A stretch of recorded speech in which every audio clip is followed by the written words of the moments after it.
Hello students, मेरा नाम है नूतन माधव। स्वागत है आपका नूतन इनसाइट्स मैथ्स में। आज हम पढ़ेंगे कक्षा 5 के 4th चैप्टर का 3rd भाग। देखिए, ये अम्मू और अनु के पापा हैं और ये अम्मू और अनु के लिए क्या लाए हैं? हलवे का एक टुकड़ा लाए हैं। अब इन दोनों में हलवे का टुकड़ा बांटने के लिए क्या करेंगे? एक टुकड़े में से 2 भाग कर देंगे। तो उनने एक टुकड़े को 2 बराबर बराबर भागों में बांट कर उन्हें दे दिया। 2 बराबर भागों में बांटा तो हर एक को कितना हिस्सा मिला? आधा आधा हिस्सा मिला। आधा मतलब 1/2 हिस्सा मिला। ठीक है। अब ये टुकड़ा बहुत बड़ा है, हम इसे नहीं खा सकते, उन्होंने कहा। तो उसने इस टुकड़े को फिर से आधा आधा बांट दिया, मतलब एक में से यहाँ से आधा, एक में से यहाँ से आधा। तो ये टुकड़े कितने हो गए? 4 टुकड़े हो गए। तो ये हलवे का कितना हिस्सा है? तो हलवे का कितना हिस्सा है? ये 4 हिस्से हो गए। तो हर एक को कितना मिलेगा? 2/4 हिस्सा मिलेगा, है ना। 4 हिस्सा बटे कितने कितने हिस्से मिलेंगे? 2/2 हिस्से मिलेंगे, तो 2/4। ठीक है। और अम्मू को कितने टुकड़े मिलेंगे? 2। यहाँ लिखा है आधा आधा कर दिया, तो अम्मू को कितने टुकड़े मिलेंगे? 2। और अनु को भी 2। और ये हलवे का कितना है? 2/4। ठीक है। फिर उसने क्या कहा? इसको और छोटा करो पापा, इसको और छोटा करो पापा, उन्होंने कहा। तो उसने हलवे को फिर से छोटे हिस्सों में काटा और फिर छोटे छोटे हिस्सों में ऐसे काटा कि इनमें से भी 2-2 हिस्से कर दिए। तो 4 में से 2-2 हिस्से किए, तो ये कितने हो गए? 8 हिस्से हो गए। ठीक है। अब हर एक बच्चे को कितने टुकड़े मिलेंगे? उसने कितने? 8 टुकड़े कर दिए। तो 8 टुकड़ों में से 4-4 टुकड़े मिलेंगे। तो हर एक बच्चे को कितने टुकड़े मिलेंगे? 4 टुकड़े मिलेंगे। हर टुकड़ा हलवे का कितना हिस्सा है? तो हर टुकड़ा कितना हिस्सा है? 4। टोटल कितने टुकड़े किए उसने? 8। तो हम यहाँ लिखेंगे 8। और कितने कितने मिले? हर टुकड़ा कितना हिस्सा है? 1/8। ठीक है। अगर रमेश ने हलवे को 6 बराबर हिस्सों में काटा होता तो हर एक को कितने टुकड़े मिले होते? देखो, 6 बराबर हिस्सों में काटते तो दो लोग हैं, अम्मू और अनु हैं। तो 2 लोगों में 6 हिस्सों को 3-3 हिस्से में बांट देंगे। 3 इसको देंगे, 3 इसको देंगे। ठीक है। ऐसे वो बराबर हो जाएगा। अब यहाँ दिया गया है जो सारे क्वेश्चन हैं 1 से लेकर 4 तक, उनको ऐसे लिखना है। तो हमारा पहले क्वेश्चन का आंसर क्या था? 1/2 था, आधा आधा बांटा था। दूसरे का आंसर 2/4, तो हम यहाँ लिखेंगे 2/4। यहाँ हमसे पूछा गया था कि अब हर एक बच्चे को कितने टुकड़े मिलेंगे? तो 4 टुकड़े मिलेंगे। कितने भाग में से? 8 भाग में से। तो तीसरा आंसर क्या हो गया? 4/8। ऐसे ही हर टुकड़ा हलवे का कितना हिस्सा है? तो हर टुकड़ा हलवे का आधा हिस्सा है ना। कितना है? आधा हिस्सा है। हमने आधा आधा करके करते गए ना। तो बस यही बोला गया है। अब देखिए, ये सभी इनका सिंप्लीफाई करेंगे तो सभी के मान क्या आएंगे? सभी की वैल्यू आएगी 1/2। यहाँ से आप कैंसिल करेंगे, 2 1 कम 2 और 2 दूनी 4, 2 1 कम 2 और 2 दूनी 4, तो ये 1/2 आया। ऐसे ही 4 1 कम 4 और 4 दूनी 8, सभी क्या हो गए? 1/2 हिस्से आए। ठीक है। मतलब हर टुकड़े का उनने आधा आधा हिस्सा किया है। ठीक है, समझ आया आपको? पट्टी के हिस्से, चित्र को देखो, ये चित्र को देखो और हर एक हरे रंग का टुकड़ा पट्टी का कौन सा भाग है? हर एक हरे रंग का टुकड़ा पट्टी का कौन सा भाग है? तो ये सिर्फ एक पट्टी है ना। इस पट्टी के कितने भाग हैं? 8 भाग हैं। तो हर एक हरे रंग का टुकड़ा टोटल कितने? 8 भाग हैं। तो हरे रंग के 8 भाग हैं और टुकड़ा कितना है? एक एक टुकड़ा है। तो हर एक हरे रंग का टुकड़ा पट्टी का कितना भाग है? इस पट्टी का 1/8 भाग है। हर एक रंग की पट्टी का एक टुकड़ा उस पट्टी का कौन सा भाग है? हर एक रंग की पट्टी का एक टुकड़ा उस पट्टी का कौन सा भाग है? तो देखिए, गुलाबी वाला देखेंगे तो ये सिर्फ एक ही भाग है। तो ये कितना भाग हुआ? एक भाग हुआ। ठीक है। उस पट्टी का पूछा है, अभी हमको पूरे का नहीं पूछा, तो हम एक एक पट्टी का बताएंगे। अब ये पीले रंग का, तो ये कितना भाग है? ये 2 भाग है। जैसे हम एक ही भाग है और एक का एक भाग है, तो इसको हम 1/1 लिख सकते हैं। ऐसे ही टोटल कितने भाग है? 2। तो इसको हम 1/2, क्योंकि एक भाग है ना, 1/2, इसका ये आधा आधा हो गया ना। अब ये नीले रंग का, तो ये कितने भाग है? 1 2 3 4, तो 4 भाग। तो ये हर एक टुकड़ा, एक टुकड़ा है ना, हर एक टुकड़ा इस पट्टी का 1/4 भाग है, और यहाँ पे ये जो हरे रंग का है वो 1/8 भाग है। समझ आया? अब हमें क्वेश्चन दिया गया है कि कितने 1/4 मिलकर आधा बनाएंगे। कितने 1/4 मिलकर आधा बनाएंगे, तो हम पता लगाते हैं। देखिए ये वाले से देखिए कि 1/4 मिलकर कितने 1/4, तो ये 1/4 भाग है। कितने 1/4 मिलेंगे तो आधा बनाएंगे, आप नीली वाली पट्टी को देखिए तो 2 1/4 मिल जाएंगे, तो इसके आधा आधा भाग हो जाएगा। देखिए ये दो 1/4, ये 2 1/4, तो ये आधा आधा भाग हो गया। या आप इसको कैलकुलेट करके भी देखेंगे तो 1/4 प्लस 1/4, ठीक है।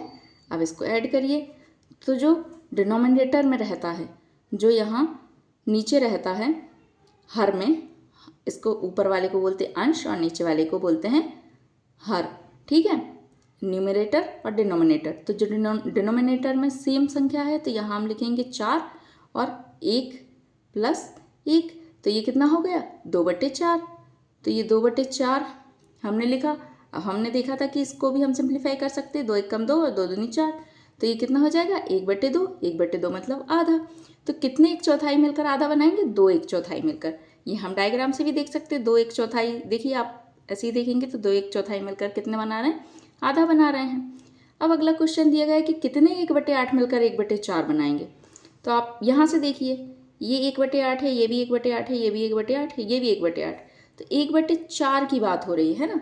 तो यदि हम यहाँ से देखेंगे तो ये इसका आधा भाग, ये इसका आधा भाग, लेकिन हमें क्या पूछा गया है 1/4, तो ये आधे का भी आधा, तो ये हो जाएगा 1/4। तो 2 1/8 मिलकर 1/4 बनाएंगे, है ना। ये 1/8, ये 1/8, तो ये 2 1/8 मिलकर, मतलब इसका 1/4 भाग, ये हो गया आधा, ये आधा भाग, ये आधा भाग, और इसका भी आधा कितना होगा 1/4, तो 2 1/8 मिलकर 1/4 बनाएंगे। इसको आप सिंप्लीफाई करके भी देख सकते हैं मैथ न्यूमेरिक वे में। तो ये देखिए इसका न्यूमरेटर कितना है 8 है, इसका न्यूमरेटर 8 है, और 1 और 1 2 हो गए, 1 + 1, तो ये हो गया 2, और ये कितना हो गया 8। इसको सिंप्लीफाई करिए, 2 1 कम 2 और 2 चिक्कू 8, तो 2 1/8 मिलकर क्या बनाते हैं 1/4 बनाते हैं। अब अगला क्वेश्चन क्या दिया गया है, 1/2 में कितने 1/8 होंगे, तो 1/2 मतलब आधा, तो ये 1/8 है ना, तो आधा आधा कितने 1/8 है 4 1/8 मिलके क्या बनाएंगे 1/2 बनाएंगे। इसको भी हम मैथ से सिंप्लीफाई कर सकते हैं। तो आप देखिए 4 1/8 मिलके 4 1/8 मतलब 4 बार 1/8 को जोड़ दो। वैसे तो आपको डायग्राम से ही समझ आ रहा होगा, लेकिन हम एक बार न्यूमेरिक वे में भी करके देखेंगे। तो यहाँ लिखेंगे हम, न्यूमरेटर में सब सेम है तो हम 8 लिखेंगे, ठीक है। फिर 1 + 1 है ना, +1 + 1, 4 बार +1 है ना, तो ये सबको जोड़ दो तो कितना आएगा, कितना आएगा 4/8 है ना। इन सबको जोड़ दिया तो 4/8। अब 4 से डिवाइड करो, 4 1 कम 4 और 4 दूनी 8, आ गया 1/2। तो 4 1/8 मिलकर क्या बनाएंगे, आधा बनाएंगे, 1/2 बनाएंगे, ठीक है। तो इसका आंसर क्या होगा, इसका आंसर होगा 2। कितने 1/4 मिलकर आधा बनाएंगे, तो 2 1/4 मिलकर आधा बनाएंगे। कितने 1/8 मिलकर 1/4 बनाएंगे, तो 2 1/8 मिलकर 1/4 बनाएंगे। और यहाँ 1/2 में कितने 1/8 होंगे, तो कितने 4 1/8 होंगे। समझ आया आपको? देखिए इस पैटर्न को देखिए, इस वर्ग को देखो, ये वर्ग दिया गया है, कितना हिस्सा नीले रंग से भरा हुआ है, कितना हिस्सा नीले रंग से भरा हुआ है, तो आप देखेंगे ये वाला हिस्सा नीले रंग से भरा हुआ है, तो हमें हिस्सा बताना है कि कितना हिस्सा। तो आप देखेंगे कि ये क्या है, यहाँ हम ऐसे लाइन खींच देंगे तो ये 1/4 भाग हो गया, ठीक है।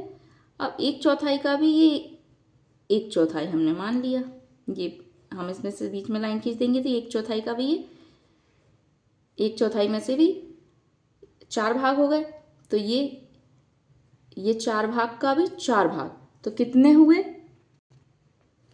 ये 4 भाग है ना, हम ऐसे ही बना लेते हैं, स्केल से नहीं बना रहे। ये 4 भाग, ये 4 भाग और ये भी 4 भाग, तो कुल कितने हो गए 16 भाग। और 16 भाग में से 2 भागों में क्या है, नीला है, तो नीला कितना है 16, टोटल कितने हैं 16 हैं, और 2 भागों में नीला है। तो अब हम इसको और सिंप्लीफाई करें, है ना। 1 और ये 2 एकम 2 और 2 अट्ठे 16, तो 1/8 भाग में नीला है। कितना हिस्सा हरा है, अब आप देखेंगे कितना हिस्सा हरा है, तो 16 में से सिर्फ एक हिस्सा हरा है, तो हरा में क्या आएगा 1/16। टोटल 16 है और हरा कितना है 1, तो 1/16 हिस्सा हरा है। ठीक है, समझ आया आपको बच्चों। हिस्से से पूरे की ओर, यहाँ पर एक फूल की 1/5 पत्तियां दिखाई गई हैं। 1/5 मतलब 5 पत्तियों में से एक पत्ती दिखाई गई है। बाकी पत्तियों का चित्र बनाकर फूल को पूरा करो। तो हम बाकी पत्तियां बनाते हैं। ये बन गया हमारा फूल। ठीक है, तो ये 5 पत्तियों में से एक पत्ती दी गई थी। अब दूसरा दिया गया है कि चित्र में पंखे की 1/3 ब्लेड दिखाई गई है। 1/3 ब्लेड दिखाई गई है, बाकी ब्लेड बनाकर चित्र को पूरा करो। 1/3 मतलब 3 में से एक ब्लेड दिखाई गई है। ऐसे ही हम 2 ब्लेडें और बना लेंगे। 2 ब्लेड और बनाएंगे तो पंखा पूरा हो जाएगा। एक दूसरे पंखे के आधे ब्लेड यहाँ दिए गए हैं। आधे ब्लेड, है ना, बाकी आधा हिस्सा बनाकर चित्र को पूरा करो। आधे ब्लेड मतलब 2 हैं, तो 2 क्या हुए, उसके आधे ब्लेड हुए, यही लिखा है ना उसमें। तो इसमें 2 और ब्लेड लगेंगे, मतलब ये कितने 4 ब्लेड का पंखा होगा। कितने ब्लेड का 4 ब्लेड का पंखा होगा। इसलिए हमें क्या कहा गया है कि ये सिर्फ 2 ब्लेड हैं, मतलब इसके 2 ब्लेड क्या हैं, आधी ब्लेड हैं। तो टोटल कितनी ब्लेड होंगी, 4 ब्लेड होंगी। ठीक है, देखिए यहाँ पैसों को रुपयों में गिनना बताया गया है, रुपये और पैसे। तो पैसे क्या होते हैं, जो पहले चलते थे, कई सालों पहले पैसे चलते थे। 1 रुपये से भी छोटे सिक्के हुआ करते थे। तो 1 रुपये का आधा क्या होता था, 50 का सिक्का होता था। 50 पैसे होते थे। और उस 1 रुपये का भी 1/4 क्या होता था, 25 पैसे होते थे। तो यहाँ हमें 50 पैसे दिए गए हैं। कितने 50 1 रुपये बनाएंगे। तो 1 रुपये का आधा मतलब 100 पैसे बराबर 1 रुपये होता था। 100 पैसे बराबर 1 रुपये। ठीक है, तो 50 पैसे 2 बार 50 पैसे हम मिलाएंगे, 2 50 पैसे मिलाएंगे तो कितने हो जाएंगे, 100 पैसे। तो 1 रुपये बन जाएगा। तो 2 50 पैसे मिलकर कितना बनाएगा, 1 रुपये बनाएगा। क्या 50 पैसे 1 रुपये का आधा है, हाँ। 100 पैसे का 1 रुपये, तो 50 पैसे क्या होंगे, उसका आधा होगा, 1/2 होगा। ठीक है, कितने 25 पैसे 1 रुपया बनाएंगे। तो 25 को हम 4 बार जोड़ेंगे, 25 और 25, है ना। 25 को 4 बार जोड़ो, 25 + 25 + 25 + 25, 25 25 50, और ये वाला 25 25 50, और 50 और 50 कितना हो गया, 100 हो गया। तो ये बन गया 1 रुपया। तो 4 बार जोड़ने पे 1 रुपया बनेगा। तो कितने 25 पैसे 1 रुपया बनाएंगे, 4 25 पैसे। ठीक है, अब अगला क्वेश्चन दिया गया है कि 25 पैसा 1 रुपये का है। 25 पैसा 1 रुपये का खालिस्तान हिस्सा है, तो चौथा हिस्सा है। चार बार जोड़ने पे क्या आ रहा है, 1 रुपया। तो 25 पैसा 1 रुपये का 1/4 हिस्सा है। या हम इसको ऐसा भी देख सकते हैं कि जो 25 पैसा है 1 रुपये का, अब इसको भी पैसे में चेंज करें तो 1 रुपये को 100 लिखेंगे। या डिवाइड करिए, 25 डिवाइड करिए, 5 दूनी 10 और ये 0। अब 5 एकम 5, 5 का टेबल ऐसा पड़िए कि 20 आ जाए, तो 5 को 20, तो 1/4। 25 पैसा 1 रुपये का 1/4 हिस्सा है। अब अगला क्वेश्चन दिया गया है कि 20 पैसा 1 रुपये का कितना हिस्सा है। तो 20 पैसा, 20 हम ऊपर लिखेंगे और 1 रुपये को पैसे में कन्वर्ट करेंगे तो 100। ये 0 से ये 0 कैंसिल, 2 एकम 2 और 2 पंजे 10, कितना आया 1/5। तो 20 पैसा 1 रुपये का 1/5 हिस्सा है। अब अगला क्वेश्चन दिया गया है कितने 10 पैसे 1 रुपया बनाएंगे। तो 10 पैसों को 10 बार जोड़िए, 1 2 3 4 5 6 7 8 9 10, है ना। 10 पैसे को 10 बार जोड़ेंगे तो 1 रुपया बन जाएगा। 10 20 30 40 50 60 70 80 90 100, टोटल कितने हो गए, 100 पैसे हो गए। तो कितने 10 पैसे 1 रुपया बनाएंगे, तो 10 पैसे मिलकर 1 रुपया बनाएंगे। तो 10 पैसे 1 का कितना हिस्सा हुए, तो 10 पैसे, ठीक है, 1 रुपये कितने 100 पैसे होते हैं, तो इसका कितना हिस्सा हुए, ये 0 से ये 0 कैंसिल, यहाँ 1 बचा और यहाँ 10 बचा, तो 1/10 हिस्सा हुए। ठीक है, समझ आया इतना आपको बच्चों? एक बूढ़ी औरत की वसीयत। एक बूढ़ी औरत थी, वे अपनी 3 बेटियों के साथ रहती थी। वे काफ़ी अमीर थी और 19 ऊँटों की मालकिन थी। एक दिन वे बीमार हो गई। बेटियों ने डॉक्टर को बुलाया, पूरी कोशिश की, लेकिन औरत को नहीं बचा पाए। उसकी मौत के बाद उसकी बेटियों ने उसकी लिखी वसीयत पढ़ी। अब वसीयत में क्या लिखा था कि सबसे बड़ी बेटी को आधा भाग मिलेगा, दूसरी बेटी को 1/4 भाग और तीसरी बेटी को 1/5 भाग मिलेगा। बेटियां काफ़ी हैरान थीं। मुझे कुल 19 ऊँटों के 1/2 कैसे मिलेंगे? तो 19 ऊँटों का आधा करेंगे तो क्या होगा? 19 का आधा, देखिए 8 8 9 9 18 है ना, लेकिन फिर भी एक बचा। 9 और 9 के भाग में करेंगे तो 18 होगा, लेकिन फिर भी एक बचा है, तो 18.5 18.5। तो अब ऊँटों को तो 2 भागों में बांट नहीं सकते, तो वो बहुत कंफ्यूज थी कि इनको कैसे बांटें। तो और दूसरी बेटी को क्या, 19 का 9.5 हैं, पर हम ऊँट को काट नहीं सकते। दूसरी बेटी ने कहा ये सही है, पर हम क्या करें? तीसरी बेटी ने पूछा। तभी उन्होंने अपनी चाची को आते हुए देखा। बेटियों ने अपनी परेशानी बताई, तो चाची ने उन्हें अपना एक ऊँट दे दिया। अब 19 से गिनती कितनी हो गई? 20 गिनती हो गई। गिनती क्या हो गई? 19 से 20 हो गई। अब वो बोल रही हैं उनकी चाची कि अब बराबर हिस्सों में इसको बांटो, जैसा कि उन्होंने बोला था। तो बड़ी बेटी को ऊँटों का 1/2 भाग मिलेगा। तो यहाँ हम लिख लें ये बड़ी बेटी, ठीक है, बड़ी बेटी को ए मान लिया, दूसरी को बी और तीसरी को सी। तो बड़ी बेटी को ऊँटों का 1/2 भाग, 1/2 करिए, 2 से 2, 2 1 कम 2, तो ये 0 का 0, 10 में 1 का मल्टीप्लाई करेंगे 10 ही आएगा। तो बड़ी बेटी को कितने ऊँट मिलेंगे? 10 ऊँट मिलेंगे। अब दूसरी के उसमें दिया गया है कि 1/4 भाग, दूसरी को कितना मिलेगा? 20 का 1/4 भाग मिलेगा, ठीक है। तो 4 पंजे 20, दूसरी बेटी को 4 पंजे 20 और 5 का 1 में मल्टीप्लाई करेंगे तो 5 ही आएगा। दूसरी बेटी को 5 ऊँट मिले और तीसरी बेटी को 1/5 भाग, तो 20 का 1/5, तो 20 गुणित 1/5, 5 का पहाड़ा ऐसा पड़िए कि 20 आ जाए, तो 5 को 20 और 4 में 1 का मल्टीप्लाई करेंगे तो 4। अब इनको जोड़िए, 10 और 5 15 और 4 19, ठीक है। तो टोटल कितने हुए? 19 ऊँट हो गए। और यहाँ गिनती कितनी दी गई थी? 20 ऊँटों की दी गई थी, मतलब 20 ऊँट लिए थे हमने, तो एक ऊँट किसका था? चाची का था। तो ये कैलकुलेशन ही उनकी बूढ़ी माँ ने ऐसा करके गई थी कि वो 19 ऊँटों के ही उसमें कैलकुलेशन होता। तो ये टोटल कितने हो गए? 10 और 5 15 और 4 19 ऊँट हो गए। तो उनकी माँ के 19 ऊँट उनमें बट गए और एक ऊँट उनने चाची को दे दिया। तो 10, 5 और ये 4, कुल मिला के 19 ऊँट। चाची भी खुश और उनकी बेटियां भी। ये जो बचा हुआ ऊँट है वो चाची ले गई। अब ये कैसे हुआ? तो जो कैलकुलेशन उनकी माँ ने किया था वो कितना था? वो 19 ऊँटों के लिए किया था। कैसा किया था? 1/2 प्लस दूसरा क्या था? 1/4 और 1/5, 1/4 और 1/5। अभी तक हमने क्या पढ़ा था? जितने भाग होते हैं तो कुल भाग क्या नीचे लिखे होते हैं। तो अब नीचे अलग अलग संख्याएं लिखी गई हैं, तो अब हम इन सबको जोड़ देंगे। तो जैसे ये हमने 3 वर्ग बनाए, 1 2 3, अब हम इन तीनों को जोड़ दें तो ये पूरा हिस्सा बन जाएगा।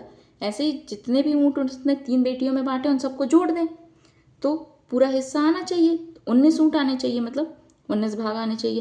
तो आप इनको जोड़िए। अब 2 और 4 और 5 ये जुड़ नहीं सकते, तो आप कैसे करेंगे? एलसीएम लेना आता है आपको? तो हम इसका मल्टीप्लाई इसमें, इसका मल्टीप्लाई इसमें, एलसीएम लेंगे। यहाँ 2 है ना, 4 को भी कैसे बांट सकते हैं? 2 और 2 में बांट सकते हैं, और 5 को तो 5 में ही। इसका तो सिर्फ यही होगा। एलसीएम में क्या लेते हैं? जो एक बार आया हुआ, सॉरी, जो ज़्यादा बार आया हुआ होता है उसे लेते हैं। तो ये एक ही बार आया है, यहाँ ज़्यादा बार आया है तो इसको उठा लेंगे, तो 2 दूनी 4, और ये एक ही बार आया है तो 4 पंजे 20, तो यहाँ हम लिखेंगे 20, ठीक है। अब क्या करते हैं? इससे इसको डिवाइड करते हैं। 2 का टेबल ऐसा पढ़ो कि 10 आ जाए, वो सॉरी 20 आ जाए, तो 2 धम 20, 10 बार में, है ना, 2 10 20। तो जो आता है 10 मतलब 10 बार आया, तो 10 का मल्टीप्लाई ऊपर वाले में, तो 10 एकम 10, ठीक है। फिर यहाँ भी वही 4 का टेबल ऐसा पढ़ो कि 20 आ जाए, तो 4 पंजे 20, 5 आया ना, पंजे 4 पंजे 20, 4 5 सा 20, तो 5 का मल्टीप्लाई इसमें, तो 5 एकम 5। ऐसे ही यहाँ भी 5 का टेबल ऐसा पढ़ो कि 20 आ जाए, तो 5 छक्को 20 और 4 का मल्टीप्लाई 1 में, तो ये 4 आ गया। अब 10 और 5 15 और 4 19, टोटल कितने 19 आया ना। और 20 में से, तो 20 में से एक ऊँट किसका है, चाची का है, ठीक है। तो उनकी माँ ने कैलकुलेशन ही ऐसा किया था कि वो 19 ऊँटों में ही बंटवारा हो। देखिए यहाँ अरुण का टाइम टेबल दिया है, तो एक दिन में कितने 24 घंटे होते हैं, तो यहाँ 24 बॉक्स दिए गए हैं, ठीक है। एक एक घंटे को 24 उस भागों में बांट दिया गया है। तो अब यहाँ दिया गया है कि सोना दिन का 1/3 हिस्सा, तो 24 का 1/3 कितना होगा, 24 गुणित 1/3, 3 अट्ठे 24, तो 8 बॉक्स में वो क्या 8 घंटे वो क्या करता है, सोता है। तो 8 बॉक्स को हमने पिंक कलर से भर दिया, ठीक है। अब दिया गया है कि खेलना दिन का 1/8 हिस्सा, दिन का 8वां हिस्सा, 8वां हिस्सा मतलब 1/8, ठीक है। तो 8 का टेबल ऐसा पढ़ो कि 24 8, तो 8 दिया 24, तो अरुण 3 घंटे खेलता है, तो इसको अलग रंग से भरेंगे। ये 3 हिस्से हमने पीले कर दिए। अब लिखा हुआ है कि पढ़ना दिन का 1/4 हिस्सा। अब पढ़ाई कितना हिस्सा करता है, 24 का 1/4 हिस्सा, 24 गुणित 1/4। तो आप डिवाइड करिए, 4 का टेबल ऐसा पढ़िए कि 24 आ जाए, 4 6 24, ठीक है। तो 6 हिस्सों को हम कोई दूसरे कलर से कलर कर देंगे। 6 हिस्सों को हमने ऑरेंज कलर से, मतलब पढ़ाई के हिस्सों को ऑरेंज कलर से रंग दिया। अब अरुण कितने घंटे लेता है सोने के लिए, वो कितने घंटे सोता है, टोटल 8 घंटे सोता है, ठीक है। टोटल 8 घंटे सोता है, ये यहाँ 8 बॉक्स में पिंक है, 8 घंटे सोता है। और पढ़ाई के लिए, पढ़ाई वो कितने घंटे करता है, 3 घंटे, सॉरी पढ़ाई वो कितने घंटे करता है, 6 घंटे करता है, तो 6 घंटे पढ़ता है। और खेलता कितने घंटे, 3 घंटे। और कामों के लिए भी कितने दिन, वह दिन के कितने हिस्सों का उपयोग करता है। देखिए इतने हिस्से उसने उपयोग कर लिए पढ़ने, सोने, यहाँ सोने, खेलने और पढ़ने के लिए, तो उसके पास कुल कितने हिस्से बचे 24 घंटे में से, 1 2 3 4 5 6 7। बाकी के सारे काम जो दिनचर्या के काम होते हैं उसमें वो 7 घंटे, उसमें वो क्या करता है, 7 घंटे यूज़ करता है, ठीक है। अरुण 10 बजे सोता है, 6 बजे उठता है, वह सुबह 7 से 8 के बीच खेलता है और फिर शाम को 6 से 8 के बीच खेलता है। ऐसे करके वो कुल कितने, यहाँ पे 2 घंटे खेलता है, यहाँ पे 1 घंटे, तो 3 घंटे वो खेलता है।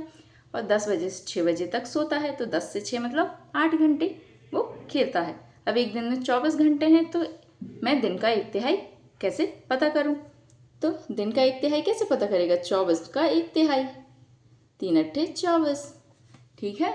समझ आया आपको। स्कूल पत्रिका, एक स्कूल ने साल के हर तिमाही में एक पत्रिका निकालने की सोची। साल के हर तिमाही में मतलब हर 3 महीने बाद। अगर उन्हें साल के हर एक तिमाही के अंत में पत्रिका छापनी है, तो कौन से महीने छपाई के होंगे, उन महीनों के अंकों पर निशान लगाओ। तो देखो तिमाही में मतलब 1 2 3, तो यहाँ पे छपेगी 1 2 3, यहाँ छपेगी 1 2 3 9 में छपेगी, 1 2 3 ये 12वें महीने में छपेगी। तो कुल कितनी बार छपेगी, 4 बार छपेगी, ठीक है। नींद के बारे में एक मज़ेदार बात, क्या तुमने कुंभकर्ण का नाम सुना है, रावण का भाई।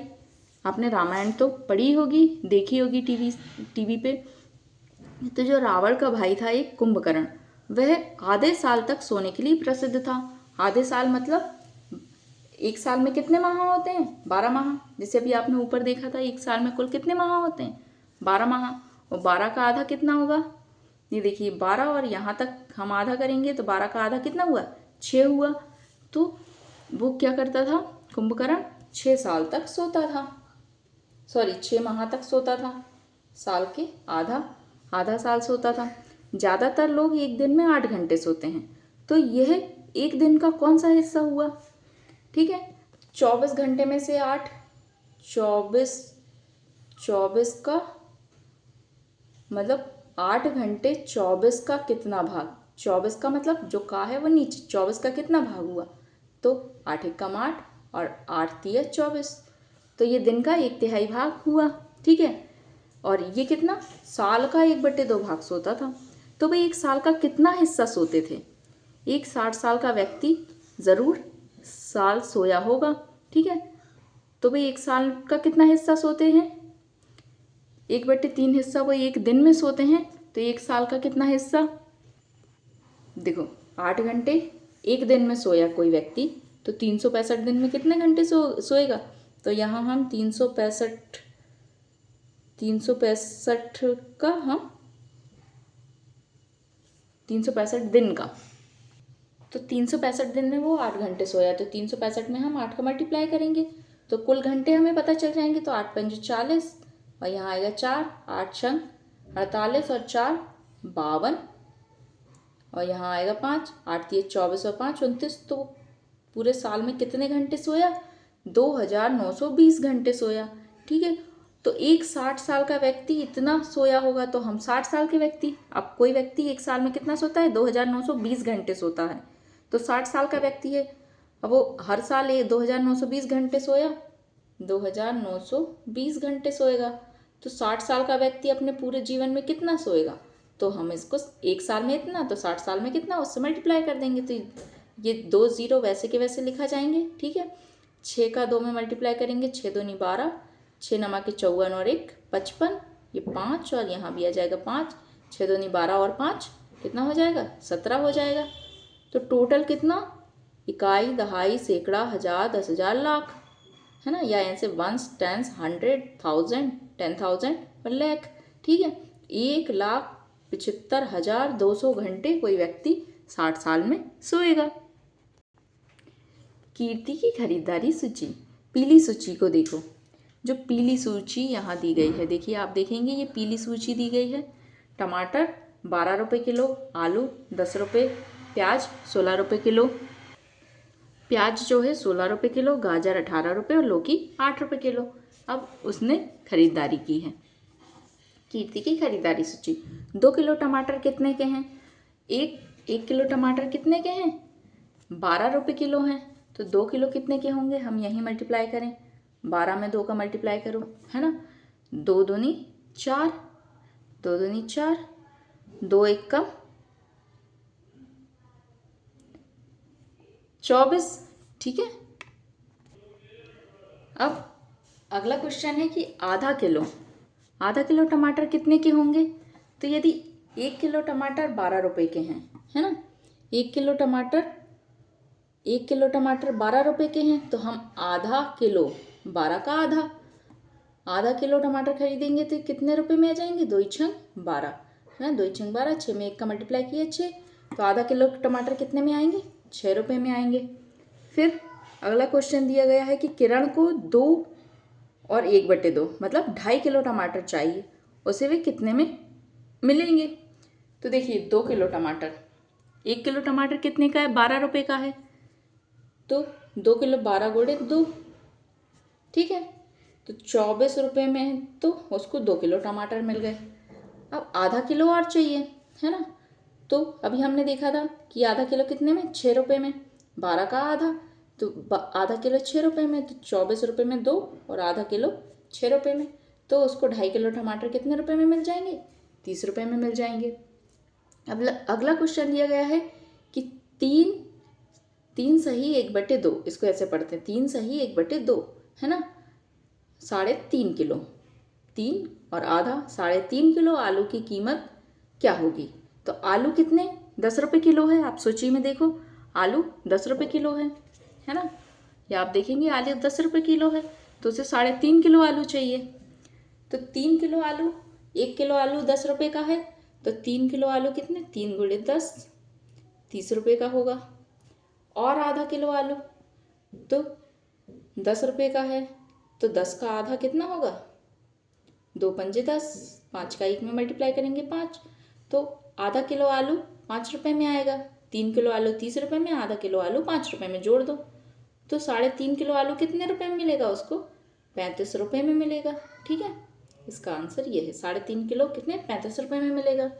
अब 1/4 किलो गाजर मतलब 1 और 1/4, 1 और 1/4 किलो मतलब 1.25 किलो है ना। किलो गाजर कितने की होंगी, तो गाजर कितनी 18 रुपये किलो दी हैं। आप सूची में देखेंगे गाजर कितनी 18 रुपये किलो दी हैं। ठीक है, तो 1 किलो गाजर कितने की आ जाएंगी 18 रुपये की।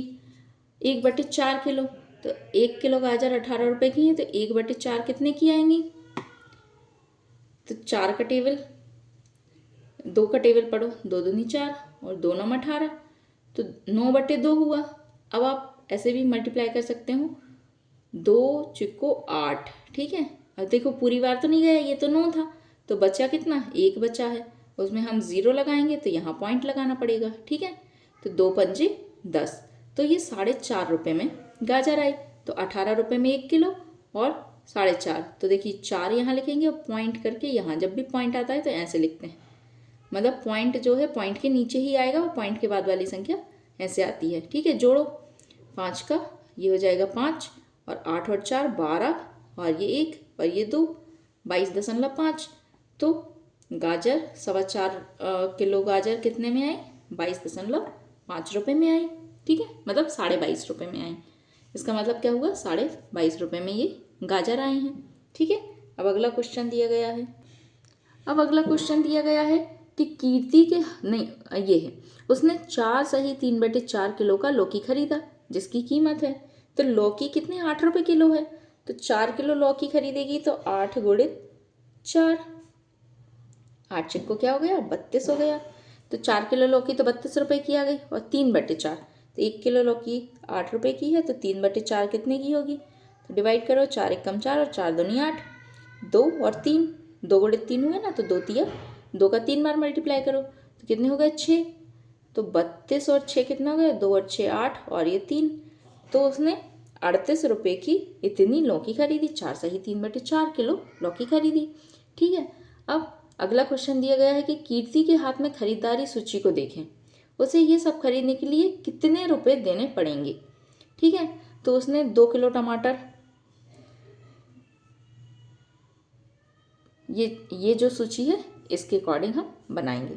ठीक है, देखिए उसके हाथ में जो सूची है वो ये है, टमाटर कितने रुपए खरीदना है उसको 2 सही 1/4 किलो, गाजर इतने और लौकी 1.5 किलो खरीदना है। तो हम देखेंगे कि टमाटर कितने रुपए किलो है 12 रुपये किलो है ना। तो ये हम कॉपी में करके देखते हैं। ठीक है, हमें दिया गया है ये प्राइस और लेना हमें इतना है, तो टमाटर 2 सही 1/4, तो 2 किलो टमाटर कितने के आ जाएंगे 1 किलो 12 रुपये के, तो 2 किलो कितने के आएंगे 24 रुपये के। ठीक है, अब हमें 1/4 और ख़रीदना है तो प्लस करेंगे है ना। यहाँ हम करके देखेंगे कि जब 1 किलो 12 रुपये के, तो 1/4 कितने के आएंगे, करो 4 तिया 12, तो ये कितने के आएंगे 3 एकम 3, 3 रुपये के और आएंगे, तो 24 और 3 27 रुपये के इतने टमाटर आ जाएंगे। अब गाजर कितने रुपए है 18 रुपये किलो है, तो ये 3 किलो तो हम सीधा सीधा कैलकुलेट करेंगे, मल्टीप्लाई करो 3 अट्ठे 24, 3 अट्ठे 24, तो 4 यहाँ आएगा और 2 यहाँ। ठीक है, 3 एकम 3 और 2 5, तो ये 54 रुपये। 3/4 और ख़रीदना है, तो ये 18 रुपये की गाजर है, 18 रुपये की 1 किलो है, तो 3/4 कितने की, तो मल्टीप्लाई करो 2 दूनी 4 और 2 9 18 है ना, 9 तिया 27। अब ये पूरा पूरा कैंसिल आउट नहीं हो रहा है, तो हम पहले मल्टीप्लाई कर लेंगे फिर 2 से डिवाइड करेंगे, तो 9 का 2 3 में टेबल पढ़ो, 9 तिया 27 और डिवाइड में क्या है 2 है। अब यहाँ कैंसिल करो, 2 1 का 2, 2 1 कम 2, तो ये अब बचा कितना 7 बचा है, तो 2 का टेबल ऐसा पढ़ो 7 आया, 7 से कम आए तो 2 तिया 6, तो यहाँ 7 था और अपना कितना आया 6 आया, तो 1 बचा है, यहाँ 1 बचा है। तो अब ये 1 से डिवाइड हो सकता है क्या, नहीं, तो यहाँ 0 लगाएंगे और यहाँ क्या लगाना पड़ेगा पॉइंट लगाना पड़ेगा, तो 2 का टेबल ऐसा पढ़ो कि 10 हो जाए, तो 2 पंचे 10, तो 13.5 रुपये, 13.5 रुपये। अब हमने क्या बताया था कि 54 और जो वो दशमलव वाली पॉइंट जो होता है हमेशा एक लाइन में होना चाहिए, तो 13.5। अब यहाँ कुछ नहीं है पॉइंट के बाद, तो यहाँ हम 0 लगा लेंगे। अब इसको जोड़िए 5 का 5 पॉइंट की जगह पे पॉइंट, 4 और 3 7 और 5 और 1 6। तो गाजर कितने रुपए की आएंगी? 67.5 मतलब 67.5 रुपये की आएंगी। अब लौकी, लौकी कितने रुपए किलो है? 8 रुपये किलो है। तो एक किलो लौकी 8 रुपये की आ जाएगी, ये तो सीधा सीधा हो गया। अब आधा किलो लौकी, जब 1 किलो 8 रुपये की, तो आधा किलो लौकी कितने रुपए की? तो यहाँ हम आधा से डिवाइड करेंगे, तो 2 चुको 8, तो आधा किलो लौकी कितने की आएगी? 4 रुपये की आएगी। तो 1.5 किलो लौकी 8 और 4 कितने हो गए? 12 रुपये की। तो टोटल वो कितने? टमाटर पे 27 रुपये, गाजर पे 67.5 रुपये और लौकी पे 12 रुपये खर्च करेगी। ठीक है, देखिए ये दिया गया है रहीम की यात्रा। रहीम को अपने स्कूल जाने के लिए 1/4 मतलब 1 किलोमीटर और 1 का चौथाई भाग किलोमीटर मतलब 1.25 किलोमीटर सफ़र तय करना पड़ता है। उस स्कूल जाने और वहाँ से स्कूल आने में कुल कितनी दूरी तय करनी पड़ती है? तो देखिए जाएगा और आएगा तो सेम ही है ना, जाएगा भी इतना ही और आएगा भी इतना ही।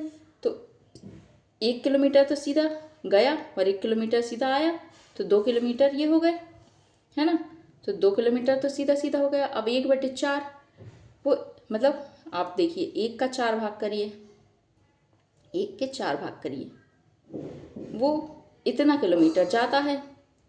ये तो हमने सीधा सीधा जोड़ लिया कि दो किलोमीटर जाता है, ये इतना किलोमीटर जाता है और आएगा भी कितना? इतना किलोमीटर। तो ये 1 किलोमीटर का कितना? आधा भाग, 1 किलोमीटर का आधा भाग। तो आधे कितना लिखते हैं? 1/2। तो टोटल वो कितने किलोमीटर जाएगा? 2.5 किलोमीटर जाएगा, है ना। 2 किलोमीटर, 2 सही 1/2 किलोमीटर जाएगा। ठीक है, अब अगला क्वेश्चन दिया गया है कौन से सिक्के? लता ने 7.5 रुपये में एक पेंसिल और एक कलम खरीदा। उसने कुल 10 रुपये दिए। दुकानदार ने उसे 58 और 54 के सिक्के वापस कर दिए। 58 मतलब 50 पैसा और 54 मतलब 25 पैसा। ठीक है, बताओ उसे कौन से सिक्के कितने मिले? ठीक है, 7.5। अब 10 रुपये उसके पास थे, उसने 7.5 रुपये का सामान खरीदा। हमने क्या बोला? पॉइंट हमेशा एक लाइन में होना चाहिए, प्लस और माइनस में। तो ये पॉइंट यहाँ कुछ नहीं है तो यहाँ हम 0 लगा लेंगे। माइनस करो तो 0 में से 5 जा सकता है? नहीं, यहाँ से हम हासिल लेंगे। ठीक है, यहाँ से लिया तो ये हो गया 10। अब यहाँ से इसको देंगे तो ये हो गया 10 और ये बचा 9। ठीक है, 10 में से 5 गए 5, यहाँ है 9, 9 में से 7 गए 2 और यहाँ से 1 ले लिया था तो यहाँ क्या बचा? कुछ नहीं बचा। तो टोटल कितने रुपए मिले उसको? 2.5 रुपये मिले। अब इन 2.5 रुपये को भी उसको कैसे दिए गए? 58 और 54 के उसमें दिए गए। तो बताओ उसे कौन से सिक्के कितने मिलेंगे?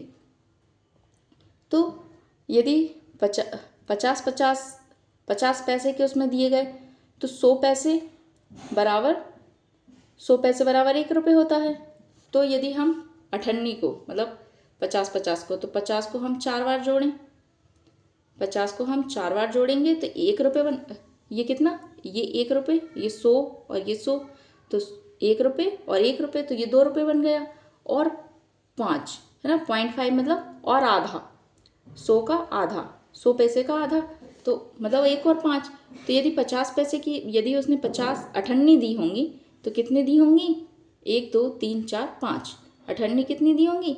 5 58। और यदि 54 दी होंगी तो इनका भी आधा आधा हिस्सा कर लो, 50 का भी, है ना। तो ये 5 है तो इनका भी 5 का और आधा आधा करेंगे तो क्या हो जाएगा? 10। यदि 54 दी होंगी तो 10 सिक्के दिए होंगे और 58 दी होंगी तो 5 सिक्के दिए होंगे। ठीक है, देखिए रेलवे स्टेशन का कैलकुलेशन करते हैं। कृपया ध्यान दीजिए, बंगलोर से तिरुवनंतपुरम जाने वाली मंगलोर एक्सप्रेस आधे घंटे पीछे चल रही है। ठीक है, तो यहाँ जो यात्री हैं वो बोल रहे हैं ओ आज रेलगाड़ी देर से आ रही है, सही समय 6:45 बजे का है। ठीक है, 6:45 बजे का है और आधे घंटे लेट से चल रही है। तो आप देखेंगे कि 6:45 बजे का है, 6:45 मतलब 6:45। ये हमने एक घड़ी बना ली। अब राइट टाइम क्या है? 6:45 बजे का है, मतलब 7 ये हो 6:45 मतलब 6:45। तो 6:45 मतलब बड़ा छोटा कांटा कहाँ रहेगा? ये 6 पे रहेगा और जो बड़ा वाला कांटा रहेगा वो 45 पे रहेगा। तो 6:45 बजे का है। अब वो आधे घंटे लेट चल रही है, मतलब वो आधे घंटे लेट आएगी। तो ये घड़ी ये कांटा कहाँ आ जाएगा? यहाँ आ जाएगा। ठीक है, यहाँ जाएगा और ये कांटा खसक के कहाँ जाएगा, 7 पे जाएगा छोटा वाला। तो वो कितने बजे आएगी, 7:15 बजे आएगी। ठीक है, गाड़ी 7:15 बजे आएगी। रेल के आने का अनुमानित समय क्या हुआ, 7:15 बजे हुआ। ठीक है, 7:15 बजे। अब नाजिया उस स्टेशन से 2.5 घंटे बाद दूसरे स्टेशन पर उतरेगी। वह कितने बजे उतरेगी, अब 7:15 बजे तो वो उसी तिरुवनंतपुरम पे ही आ रही है, तो 7:15 और फिर 2.5 घंटे और, तो 7:15 में 7:15, ये देखिए 7 और ये 7:15 हुए, और उसके आधे घंटे और, ये आधा घंटा और है ना, तो 7:15 में आधा घंटा और किया तो यहाँ आ गया, तो ये कांटा और खसक जाएगा, तो ये कितने बज जाएंगे, 7:45 बज जाएंगे। 7:45 और 2 घंटे और, मतलब 8 में दो को जोड़ेंगे तो 10, तो 11:15 घंटे है ना। 7:45 होगा ना, 7:45 में 2.5 घंटे, 2 घंटे और जोड़ दीजिए, तो वो कितने, 9:45 पर पहुंचेगी, 9:45 पर। ठीक है, साजी को इस रेल से एर्नाकुलम पहुंचने में 5 घंटे लगेंगे। वे कितने बजे एर्नाकुलम पहुंचेगा, 7:15 बजे तिरुवनंतपुरम पहुंच रही है, तो 5 घंटे और, तो 7 में 5 जोड़ेंगे तो ये 7 5 12, तो ये 12:15 बजे पहुंचेगी एर्नाकुलम। ठीक है बच्चों, तो आपको समझ आया। यदि आपको मेरा वीडियो अच्छा लगे तो चैनल को लाइक करें, सब्सक्राइब करें और शेयर करें। और यदि आपके कोई डाउट्स हैं तो कमेंट में मुझसे पूछ सकते हैं, मैं आपके डाउट्स क्लियर करने की पूरी कोशिश करूँगी। Okay bye, thank you.